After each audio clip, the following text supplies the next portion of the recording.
नमस्कार श्रोते हो, दीपक रेगे कथाकथन चॅनलवर तुम्हा सगळ्यांचं मनापासून स्वागत. श्रोते हो, तुम्ही ऐकताय अभय बापट यांची ऑब्जेक्शन ओव्हर रूल्ड ही कादंबरी आणि आज भाग 6. न्यायमूर्ती नार्वेकर यांच्या कोर्टात रेयांश आणि काया प्रजापती यांच्या विरुद्ध प्राथमिक सुनावणीसाठी प्रकरण सादर झालं आणि कोर्ट गर्दीनं फुलून गेलं. याचं कारण सरकार पक्षातर्फे ज्येष्ठ सरकारी वकील खांडेकर जातीनं उपस्थित होते आणि आरोपीचं वकीलपत्र पाणिनी पटवर्धननी घेतलेलं होतं. बऱ्याच दिवसांनंतर पाणिनी पटवर्धन आणि खांडेकर यांचं वाक्तांडव, परस्परांवरच्या कुरघोड्या जनतेला अनुभवायला मिळणार होत्या. मोहक पितांबरे खांडेकर यांचा पट्टशिष्य हा सरकार पक्षातर्फे खटला चालवणार होता. न्यायमूर्ती महाराज, अशा प्रकारच्या प्राथमिक सुनावणीमध्ये कोणतेही प्रस्तावनेचं भाषण करणं प्रथेला धरून नाही, पण तरीही मला ते करावं लागतं. याचं कारण असं आहे की आम्ही सादर करणार असलेले पुरावे हे परिस्थितीजन्य असल्यानं बचाव पक्षातर्फे ते धुडकावून लावले जाऊ शकतात. त्यामुळे आम्ही काय सिद्ध करणार आहोत हे सांगितलं जाणं मला आवश्यक वाटतं आहे. आम्हाला सिद्ध करायचं आहे की रेयांश प्रजापती आणि मयत पुंड यांची बोटीवर झटापट झाली. रेयांश हा एक तयारीचा मुष्टियोद्धा होता. त्याच्या ताकदीपुढं पुंडचा निभाव लागला नाही आणि त्या झटापटीत पुंडचा मृत्यू झाला. आम्ही हे सिद्ध करू इच्छितो की वडिलांना वाचवण्यासाठी कायानं असं सिद्ध करण्याचा प्रयत्न केला की पुंडच्या मृत्यूच्या वेळी वडील तिथे नव्हतेच.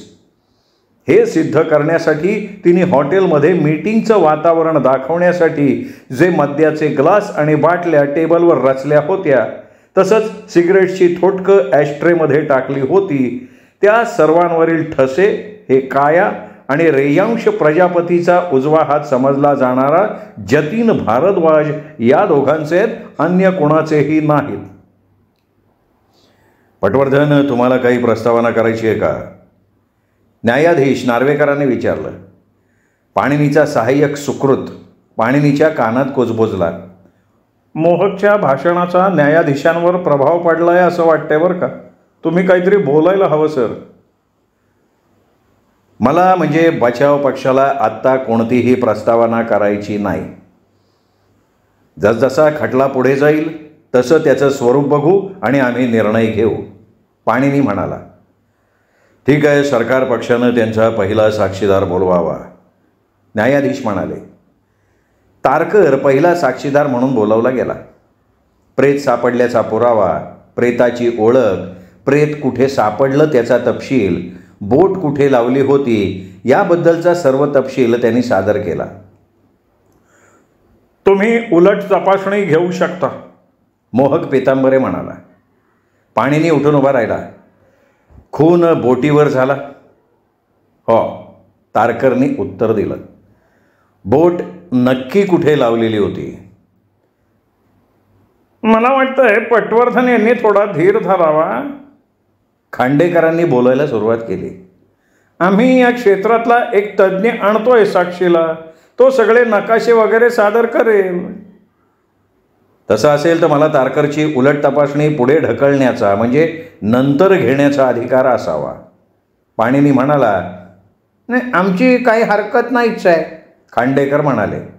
तारकर बाहेर पडला आणि खांडेकरनं संबंधित तज्ज्ञ साक्षीसाठी बोलावला.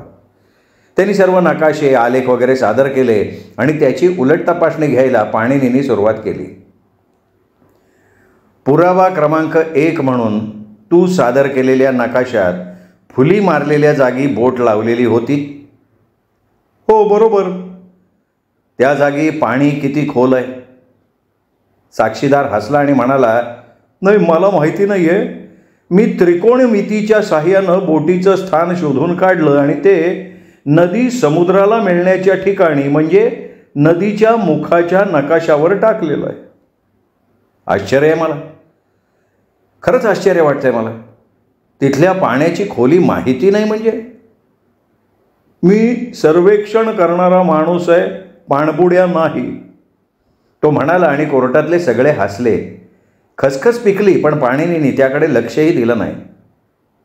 झाली माझी उलट तपासणी, पाणिनी म्हणाला. त्यानंतर फोटोग्राफरची साक्ष झाली. त्यांनी केबिनच्या आतला भाग, पुंडचं प्रेत पडलं ते ठिकाण, प्रेताची अवस्था, केबिनच्या बाहेरचे फोटो, बोटीचे आतून बाहेरून विविध कोनातनं घेतलेले फोटो सादर केले. त्याच्या उलट तपासणीत पाणिनींनी शांतपणे पुन्हा प्रश्न केला, त्या जागी पाणी किती खोल आहे? फोटोग्राफरनं उत्तर देण्याआधी कोर्टात पुन्हा हास्याची लकेर उठली. असं आहे ना, मी फोटोग्राफी करणारा माणूस आहे, मी काय पानबोड्या नाही. झाली माझी उलट तपासणी, पाणिनी म्हणाला. पुढची साक्षीदार म्हणून दिव्या पुंडचं नाव पुकारलं गेलं. मयत पद्मनाभ पुंडची तू पत्नी आहेस? खांडेकरांनी गंभीर आवाजात आणि आपलेपणाची भावना आणल्यासारखं करून विचारलं. हो. या खटल्यातला आरोपी रेयांश प्रजापती, त्याला तू ओळखतेस? हो, ओळखते. गेली 10 वर्ष. ज्या दिवशी तुझा नवरा गेला त्या दिवशी एका विशिष्ट ठिकाणी त्याला भेटायला बोलवलं गेलं होतं, हे तुला माहिती आहे? हो, माहिती आहे. प्रजापतीचा तसा फोन आला होता त्या दिवशी सकाळी 11:30 आणि मीच घेतला होता तो फोन. तो रेयांश प्रजापतीच होता. कशावरनं? अहो, गेली 10 वर्ष मी त्याचा आवाज ओळखतीये. काय म्हणाला तो फोनवर? त्याला जेव्हा कळलं की तो घरी नाही आहे तेव्हा तो म्हणाला की 5 वाजता बरोबर त्याला बोटीवर पाठव, नेहमीच्या जागी बोट असेल, अतिशय महत्त्वाचं काम आहे. अच्छा, आणि हा निरोप तू तुझ्या नवऱ्याला दिलास? हां, कधी दिलास? पुढच्या 20 मिनिटात दिला. कसा काय देऊ शकलेस तू त्याला निरोप? त्याचाच फोन आला होता, जेवायला येणार नाही रात्री असं सांगायला, मध्यरात्री नंतर घरी येईन असं तो म्हणाला. तू त्याला रेयांश प्रजापतीचा निरोप दिल्यानंतर काय म्हणाला तो? तो म्हणाला, मी आधीच बोललो आहे रेयांशी. आमची हरकत आहे या प्रश्नाला. ऐकीव माहितीवर आधारित आणि संदर्भहीन प्रश्न आहे हा. पाणिनी ओरडला. मान्य आहे, न्यायाधीशही म्हणाले. पटवर्धनांना उलट तपासणी घ्यायची असेल तर घेऊ दे, खांडेकर म्हणाले. सर, 10 वर्ष रेयांशला ओळखते हे तिने सांगणं हा तुमच्यासाठी लावलेला सापळा आहे बरं का सर. तुम्ही त्याच्याबद्दल तिला प्रश्न विचारावेत आणि त्यातून रेयांशच्या पूर्वायुष्यातला प्रसंग कोरला समोर यावा, हा त्यांचा हेतू आहे. सुकृत पाणिनीला म्हणाला. पाणिनीनं सुकृतकडे लक्ष न देता मुद्दाम तोच प्रश्न विचारला. तू रेयांशला 10 वर्ष ओळखते म्हणालीस, चांगली ओळखतेस त्याला? चांगलीच ओळखते. पटवर्धन, मी चांगली नौकानयन करणारी आहे, तोही आहे. एका स्पर्धेत आमची ओळख झाली. तुझ्या नवऱ्यापेक्षा जास्त काळ तू त्याला ओळखतेस? हो. तुझ्याच ओळखीमधून तुझा नवरा आणि रेयांश प्रजापती या दोघांची ओळख झाली? हो. रेयांश प्रजापतीला तू त्यानंतर बऱ्याच वर्षांनी भेटलीस. तू फोन केलास त्याला आणि तुमच्या जुन्या ओळखीचा उल्लेख केलास का? हो. दोन्ही सरकारी वकिलांच्या चेहऱ्यावर आनंदाचे भाव उमटू लागले होते. त्यांचा चेहरा फुलत चालला. पाणिनी पटवर्धन अगदी त्यांना हवे असलेले प्रश्न विचारत होता. त्यांनी टाकलेल्या सापळ्यात अडकत चालला होता याची त्यांना खात्री होती. तू नेमकं काय सांगितलंस रेयांशला? दिव्या पुंडनं खांडेकरच्या नजरेला नजर दिली आणि सांगू का असं नजरेनं विचारलं. खांडेकरांनी मान हलवून संमती दिली. त्याच्या गत आयुष्यात त्याच्या हातून मुष्टीप्रहारामुळे एक माणूस मेला होता, ही गोष्ट मी कुणालाही सांगणार नाही असं मी त्याला सांगितलं. त्याला हे पटवण्यासाठी मला फार कष्ट पडले, दिव्या पुंड म्हणाली आणि न्यायाधीशांच्या कपाळावर आठ्या पडल्या. पाणिनींनी त्याच्या प्रश्नांचा ओघ बिलकुल कमी न करता पुढे विचारलं. असं वचन रेयांशला देऊन सुद्धा तू तुझ्या नवऱ्याला हे गुपित सांगितलंस? त्याला पूर्वीच सांगितलं होतं. तुझ्या नवऱ्याचे धंद्यातले इतर भागीदार, मित्र, उदाहरणार्थ सम्यक गर्ग वगैरे, यांनाही ते सांगितलंस? हो, सांगितलं मी. आणखीन कोणाला? म्हणजे किती जणांशी बोललीस तू हे? कुणाला नाही, याच दोघांना फक्त. आणि ते यासाठी सांगितलं की ते रेयांशला ब्लॅकमेल करून त्याच्याकडून धंद्यासाठी पैसे उकळू शकतील? अजिबात नाही. मग काय सांगितलंस? यासाठी की मला असं वाटलं की माझ्या नवऱ्याला हे जाणून घेण्याचा हक्क आहे.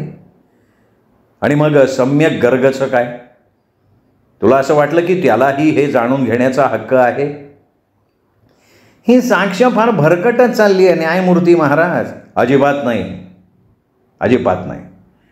उलटपक्षी ही साक्षीदार रेयांशच्या पूर्वीच्या आयुष्यावर बोलायला किती उत्सुक होती हे कोर्टाच्या लक्षात आलं असेल. त्यामुळे तिचं मन कसं पूर्वग्रह दूषित आहे हे मला दाखवून द्यायचं आहे. त्याचप्रमाणे कोर्टाच्या रेकॉर्डवर तिला रेयांशविषयीच्या ज्या घटनेची नोंद व्हायला हवी आहे त्याच प्रश्नाचं उत्तर मी तिच्याकडनं काढून घेतोय. सरकारी वकिलांनी माझ्यासाठी टाकलेल्या जाळ्यात मी नाही, ते स्वतःच चालत आले आहेत. हे स्वाभाविक आहे ना की तिचं मत रेयांशविषयी कलुषित असणार. शेवटी त्यांनी तिच्या नवऱ्याचा खून केलाय म्हटल्यावर. खांडेकर म्हणाले. मिसेस पुंड, तुम्ही पटवर्धनच्या प्रश्नाला उत्तर द्या. खांडेकरांचं ऐकून न घेता न्यायाधीश म्हणाले. पटवर्धनांचा प्रश्न होता की सम्यक गर्गला सुद्धा तुझ्या नवऱ्याप्रमाणे रेयांशच्या पूर्वायुष्यातलं गुपित जाणून घ्यायचा हक्क होता असं तुला वाटतंय का? तो माझ्या नवऱ्याचा व्यवसायातला साथीदार होता. अच्छा, म्हणून त्याला तो हक्क होता का? पाणिनीने विचारलं. त्या अर्थानं हो. म्हणजे तुम्हाला असलेली माहिती ही नवऱ्याच्या व्यवसायासाठी मालमत्ता असल्यासारखी होती? अजिबात नाही. पण माहितीचा वापर मात्र तसा केला गेला की? कुणी केला तसा वापर? दिव्या पुंड म्हणाली. दोघांनी, तुझा नवरा आणि सम्यक गर्ग दोघांनी. ही ऐकीव माहिती ठरेल, कायद्यात याला किंमत नाही. खांडेकर म्हणाले. तिचा नवरा आणि रेयांश प्रजापती यांच्यात जे काही घडलं ते तिला माहिती असायचं कारण नाही. जर नवऱ्यानं सांगितलं तर तिला ते माहीत व्हायची शक्यता आहे. ते दोघं पतीपत्नी असल्यामुळे त्यांच्यातला संवाद हा गोपनीय असणार. प्रश्नाचा अर्थ असा आहे की तिला या गोष्टीचं ज्ञान होतं का नाही? न्यायाधीश म्हणाले. मला नव्हती माहिती. मिसेस पुंड गोड आवाज काढून म्हणाली. पण तुझं प्रजापतीशी या विषयावर बोलणं होण्यापूर्वी तुझा नवरा त्याला कधीही भेटलेला नव्हता? नाही. सम्यक गर्ग? तोही नाही. पण प्रजापतीच्या पूर्वायुष्यातली घटना तू त्यांना सांगितल्यानंतर पुढच्या 8-10 दिवसात त्यांनी त्याला भेटून त्याच्या धंद्यात त्याला गुंतवणूक करायला भाग पाडलं का नाही? सम्यक गर्ग भेटला असेल असं नाही मला वाटत. आर्थिक व्यवहार तुझा नवरा बघायचा म्हणून सम्यक गर्गनं प्रजापतीला भेटायचा संबंध नव्हता असं म्हणायचं आहे का तुला? हो, तसंच. म्हणून फक्त तुझा नवराच भेटला का प्रजापतीला? रोख स्वरूपात पैशाची मदत मिळावी म्हणून? पाणिनीने साक्षीदाराकडे बोट नाचवत विचारलं. प्रजापतीला ब्लॅकमेल केल्याबद्दल तू तुझ्या नवऱ्याची कान उघडणी केलीस का? अरे काय भरकटत चालली आहे उलट तपासणी ही. नवऱ्याच्या विरोधात मुद्दे थे. कायद्याप्रमाणे बायको त्याच्याविरुद्ध साक्ष देऊ शकत नाही. नवरा बायकोमधला खाजगी संवाद या नावाखाली ही हरकत मान्य आहे, न्यायाधीश म्हणाले. शनिवारी ज्या दिवशी प्रेत सापडलं आणि मी तुझ्या घरी आलो होतो त्याकडे मी आता तुझं लक्ष वेधू इच्छितो. तेव्हा तू रडत होतीस.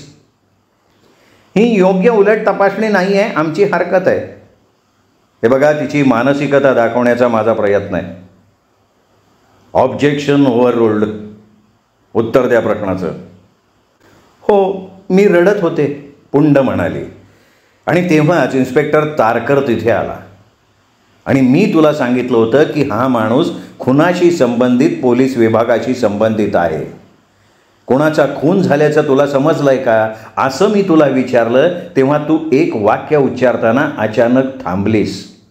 ते वाक्य म्हणजे कदाचित माझ्या. बरोबर आहे? हो, बरोबर आहे. ते वाक्य अर्धवट सोडलंस तेव्हा तुझ्या मनात होतं की नवऱ्याचा खून झालेला असावा? हो.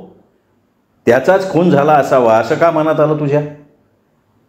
कारण तो रात्रभर घरी आला नव्हता.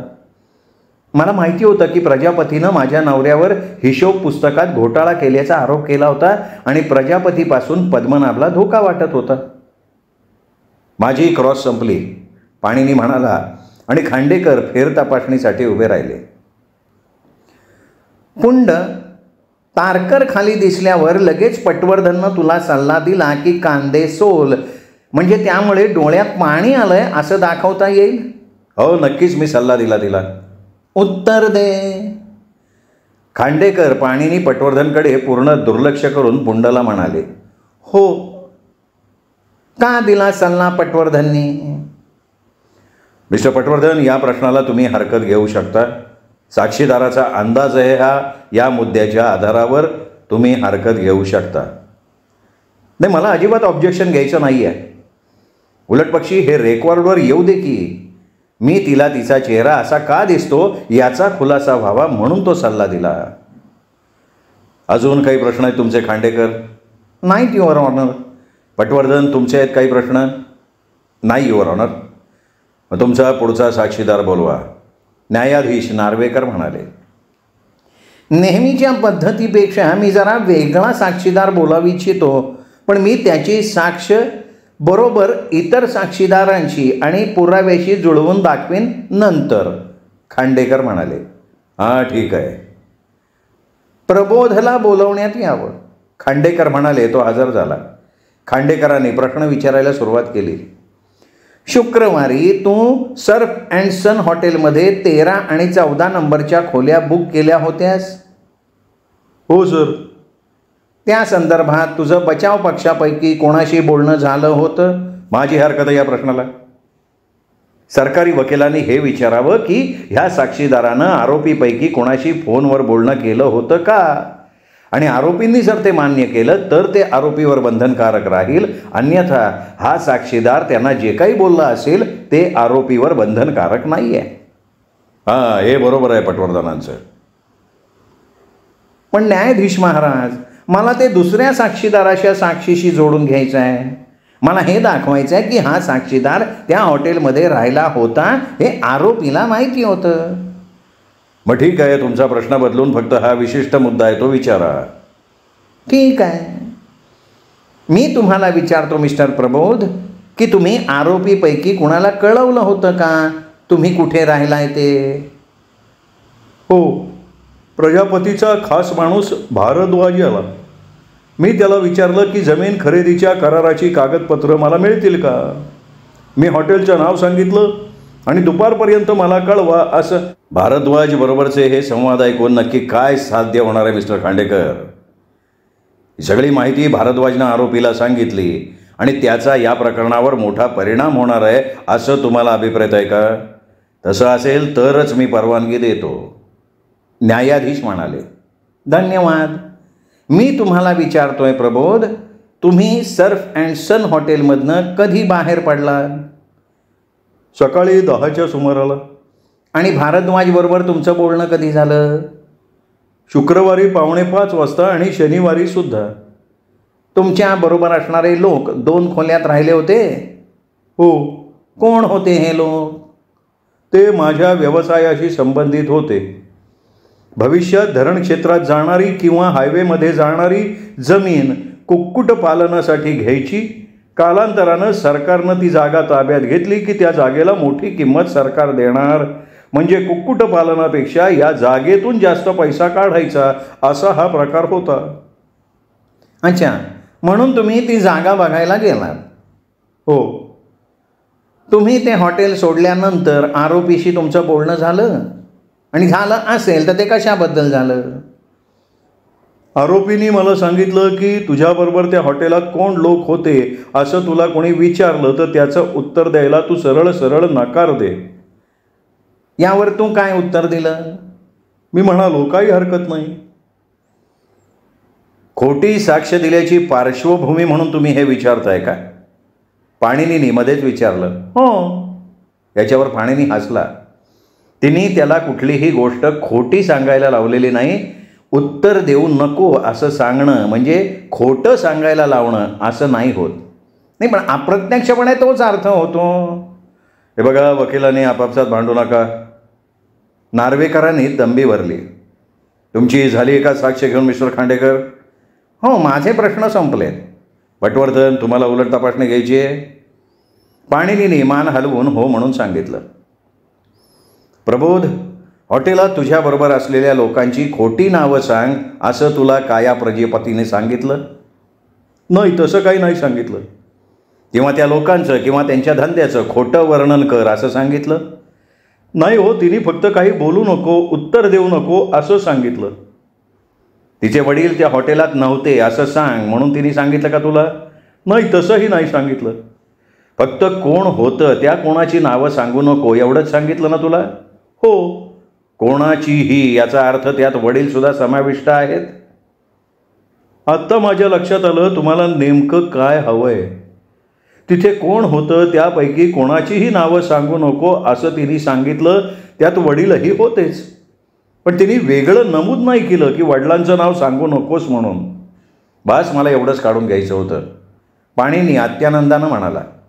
मी आव्हान देतो तुम्हाला खांडेकर, कायानं प्रबोधला खोटी साक्ष द्यायला लावली हे आता सिद्धच करा. गुन्ह्याच्या ठिकाणी वडील नव्हते हे सिद्ध करण्याचा आरोपीचा डाव आहे हा. ते गुन्ह्याच्या ठिकाणी नव्हते हे सिद्ध करण्यासाठी ते हॉटेलात होते हे सिद्ध व्हायला हवं. म्हणजे कोणीतरी साक्ष द्यायला हवी की ते हॉटेलात होते. आणि काया प्रजापतींनी प्रबोधला असं नाही सांगितलं की वडील हॉटेलात होते म्हणून साक्ष दे. उलट पक्षी वडील तिथे होते याबद्दल मौन धर असं सांगितलं तिने त्याला. नाही, ते काही असलं तरी सुद्धा वडील हॉटेलात होतं असं सरकार पक्षाला वाटावं असा तिचा प्रयत्न होता ना. हे बघा, तुम्हाला काय वाटतं हा तुमच्या बुद्धीचा प्रश्न आहे. कायद्याने काय अर्थ घेतला जाईल ते महत्त्वाचं आहे. मी सिद्ध करीन हो पुराव्यानं. मी पुन्हा इन्स्पेक्टर तारकरला बोलवू इच्छितो. तारकर येऊन पिंजऱ्यात उभा राहिला.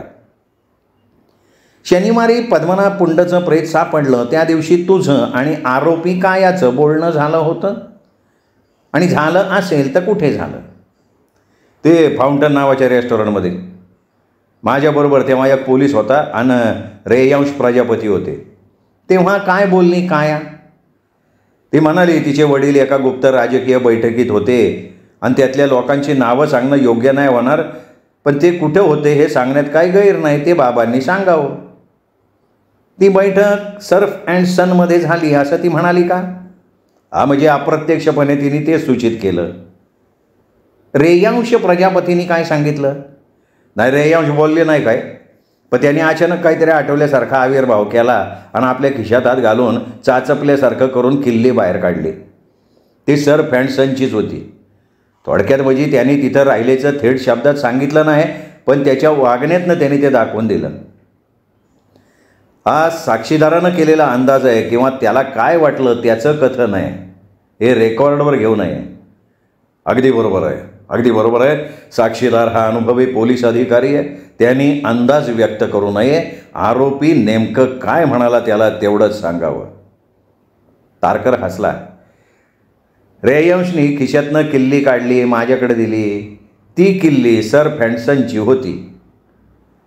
त्यानंतर रेयांश प्रजापती तुझ्याबरोबर सर्फ अँड सनला आला आणि त्याने त्याचा त्या हॉटेलात विसरलेला दाढीचा रेझर तुला दाखवला आणि ओळखला. हा सर. आणि कायाने तुला सांगितलं की तिच्या वडिलांचा दाढीचा रेझर त्या हॉटेलात मिळेल, बरोबर? हा सर. पटवर्धन, घ्या तुम्ही उलट तपासणी. माझे प्रश्न संपले. पटवर्धन सभ्यपणे सौम्यपणे हसून उभा राहिला. स्वतः कायाने तुला सांगितलं की तिच्या वडिलांचा रेझर हॉटेलात होता म्हणून? हा.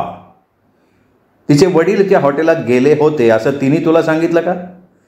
तसं स्पष्ट शब्दात नाही सांगितलं, पण तिला ते सुचवायचं होतं. रेझर तिथे होता म्हणजे वडील तिथे गेले असले पाहिजेत असं अनुमान तू काढलंस? हो. रेयांश प्रजापतींनी पण तुला सांगितलं की त्याचा रेझर तिथे होता? हा, नंतर सांगितलं आणि तिथं गेल्यावर रेझर दाखवला. तो रेयांशचा रेझर होता? तारकर अस्वस्थपणे चुळबुळला आणि म्हणाला, नाही, मला नाही माहिती. आता कसं बरोबर बोललास? रेयांश म्हणाला त्याचा रेझर त्या हॉटेलात होता. काया म्हणाली बाबांचा रेझर हॉटेलात सापडेल. तुला हॉटेलात एक रेझर सापडला आणि तो सापडलेला रेझर रेयांशचा आहे का नाही हे ठरवायला तू काहीच केलं नाहीस. तो तिथं मुद्दाम ठेवण्यात आला होता. हे बघ, तुझा अंदाज किंवा अनुमान नको आहे. त्या रेझरची मालकी शोधायचा तू प्रयत्न केलास का तेवढं सांग. नाही केला तसा प्रयत्न. मी असंच गृहीत धरलं की तो रेयांशचाच आहे. तारकर म्हणाला, पण त्याच्या चेहऱ्यावर आता तणाव दिसायला लागला होता. थोडक्यात काय, तर तुला हॉटेलात एक कुठला तरी रेझर सापडल्यावर त्यांच्यावर दबाव आणून कबूल करायला लावायचा प्रयत्न केलास की रेयांश त्या हॉटेलात होता आणि त्यांनी त्याला नकार दिला. बरोबर आहे? त्यांनी अर्धवट नकार दिला. हे बघ, अर्धा नकार, एक चतुर्थांश नकार अशा मोजपट्टीला अर्थ नाही आहे. नकार दिला का एवढंच सांग. हो किंवा नाही एवढ्याच शब्दात सांग. अहो म्हणजे नाकारलं त्यांनी ते. खांडेकर काहीतरी बोलायला गेले, पण तेवढ्यात न्यायाधीश असून म्हणाले, चालू दे तुमचे प्रश्न मिस्टर पटवर्धन. तारकर, रेयांश प्रजापतींनी तुला स्पष्ट कल्पना दिली की जर तू त्याला सर्वांसमोर विचारलंस की तो काल रात्री त्या हॉटेलात राहिला होता का, तर तो सरळ सरळ नाही म्हणून सांगेल. बरोबर आहे ना मी म्हणतोय ते? हा, तसं म्हणला तो, पण त्याचा अर्थ मी असा घेतला की तो तिथं होता, पण त्याला ते सगळ्यांच्या समोर कबूल करायचं नाही. तारकर, आपल्याला तुझ्या अंदाजावर खटला नाही चालवायचा. आरोपी प्रत्यक्ष काय बोलला त्याच्यावर चालवायचा आहे.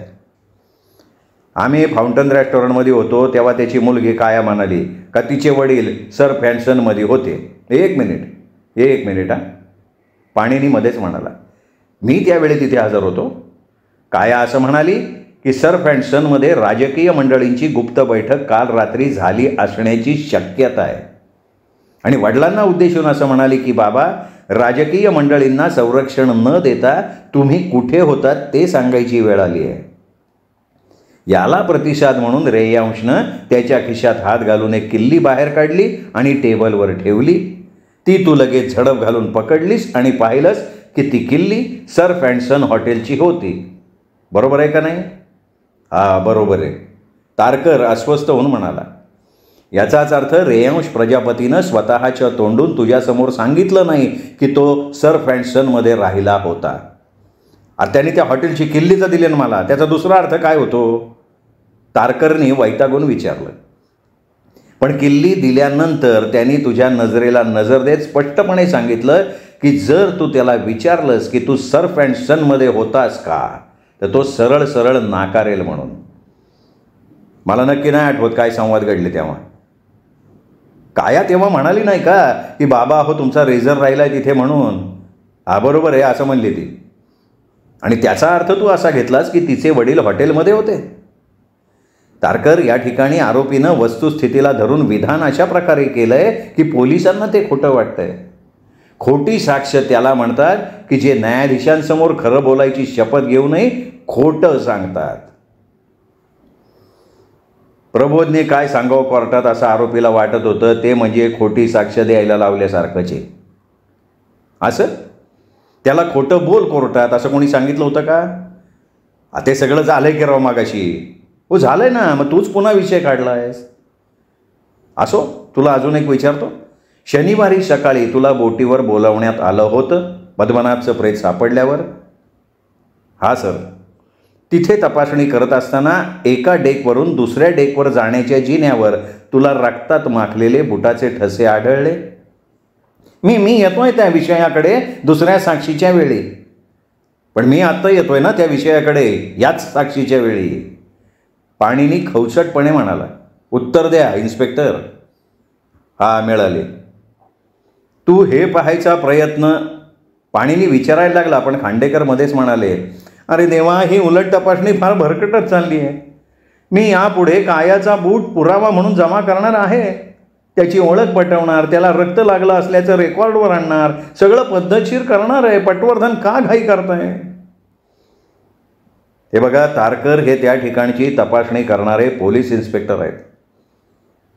त्यांच्या कामाच्या संदर्भात पटवर्धन माहिती घेत असतील तर काय हरकत आहे? आणि पटवर्धन, तुम्ही ठरवलेल्या क्रमानं जावं असं बंधन पटवर्धनांच्यावर नाही. शेवटी रक्त लागलेला बुटाचा विषय या साक्षीदाराकडनं कोर्टाला समजला काय किंवा तुमच्या दुसऱ्या साक्षीदाराकडून समजला काय, काय फरक पडणार आहे? न्यायमूर्तींनी कडक जाणीव करून दिली आणि म्हणाले, तारकर उत्तर द्या. हा अशा प्रकारचे ठसे आढळले मला. माझ्याकडं तो बूटसुद्धा आत्ता आहे. पुरावा क्रमांक 5 म्हणून सादर झालेला फोटो बघा. या फोटोत एक मेणबत्ती दिसते. मला माहिती तिथे एक मेणबत्ती होती. नीट अभ्यास कर फोटोतल्या मेणबत्तीचा. त्यात काही वेगळे पण जाणवतंय का तुला? नाही. बोटीत ज्या ठिकाणी प्रेत सापडलं तिथल्या केबिनमधल्या टेबलावरती चिकटून ठेवलेली होती. मेणबत्ती किती जळून संपली होती? साधारण 1 इंच किंवा त्याच्यापेक्षा कमी असेल. तेवढीच, म्हणजे 1 इंच मेणबत्ती जळण्यासाठी किती वेळ लागतो याचा प्रयोग करून बघितलास का तू? त्याच कंपनीची तेवढ्याच जाडीची मेणबत्ती घेऊन आणि बोटीवरच्या केबिनमध्ये जसं वातावरण होतं त्याच वातावरणात ती मेणबत्ती लावून. नाही केला प्रयोग मी. मला तशी गरज नाही वाटली. का गरज का नाही वाटली? त्या मेणबत्तीला काय महत्त्व नाही हो. कारण पुंड कधी मिळाला हे आम्हाला माहिती आहे, कसा मिळाला ते पण माहिती. अंधार पाडायच्या खूप आधी मिळाला तो. त्यामुळे मेणबत्तीचा संबंधच येत नाही. एक गोष्ट लक्षात आली का तुझ्या? की मेणबत्ती अगदी लंबात उभी नाही आहे. मेणबत्ती थोडी कललेली आहे. ते लक्षात आलं की किती अंशात कलली आहे माहिती आहे? 18 अंशाच्या कोनात. असू शकल. तेवढ्याच अंशाच्या कोनात का कलली हे शोधण्याचा प्रयत्न केलास का? दिवसाच्या उजेडात खून करताना दिसावं म्हणून खुन्यानं गायगाईत मेणबत्ती कशी तरी टेबलावर चिकटवली असावी. त्यानंतर खून झाल्यावर पटकन निघून जाताना ती काटकोनात उभी करायची विसरलेला असेल तो. तारकर उपरोधिक भाषेत म्हणाला. यापेक्षा दुसरी चांगली कल्पना नाही आहे तुझ्याकडे? काय असणार आहे याच्यापेक्षा वेगळी? ठीक आहे, माझी उलट तपासणी संपली. पाणिनी हसून म्हणाला. त्याच्या चेहऱ्यात खांडेकरांना प्रचंड आत्मविश्वास दिसला. ते थोडे चपापले. त्या मेणबत्तीत असं काय मोठं रहस्य असणार आहे? खांडेकर पुटपुटले. ते रहस्य हाच माझा बचाव आहे आणि यातूनच मी आरोपीला निर्दोष मुक्त करणार आहे, लक्षात ठेवा. पाणिनी म्हणाला. आणि तुमचा पुढचा साक्षीदार बोलवा, न्यायाधीश म्हणाले.